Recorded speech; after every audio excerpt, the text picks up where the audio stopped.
Hello বন্ধুরা, তোমরা সবাই কেমন আছো? আশা করি ভালো আছো।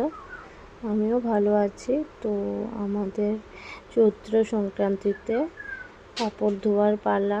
তো মেশিনে দেখো কতগুলি কাপড় ধুয়ে দেব। তো তোমরা অবশ্যই পুরো ভিডিওটা দেখো, কেউ স্কিপ করো না। আর তোমরা যারা ধরো ওয়াশিং মেশিনে কাজ করো তারা তো অবশ্যই জানো, আর যারা না জানো তাদেরকে বলছি। তো তোমরা সবাই এই ওয়াশিং মেশিনটা ইউজ করতে পারো। থমসনের 5 স্টার রেটিং। তোমরা অবশ্যই এই মেশিনটা ইউজ করতে পারো, খুবই ভালো। আমরা 2-3 বছর ধরে ইউজ করছি, কোনো রকম সমস্যা হয়নি এখনও। তো তোমরা চাইলে এই মেশিনটা কিনে নিতে পারো। আর আমি সব কিছু যেই রকম ধরো কাপড় ধুতে গেলে 6 মিনিট কি 3 মিনিট দিতে পারো কাপড় ধোয়ার জন্য টাইমারটা।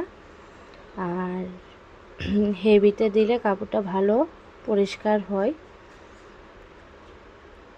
জেন্টেলে দিলে একটু হালকাভাবে হয় আর কি। আর যদি তোমরা হেভিতে দাও ময়লা কাপড় খুব তাড়াতাড়ি পরিষ্কার হয়ে যায়। আমি সবসময় হেভিতে দিয়েই ধুই।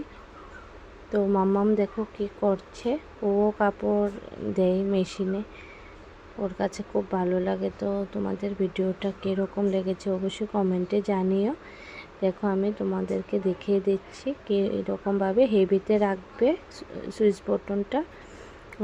3 মিনিট কি 6 মিনিটে টাইমারে দেবে। যারা ইউজ করেছো তারা তো অবশ্যই জানো, যারা নতুন তাদেরকে বলছি। Thank you.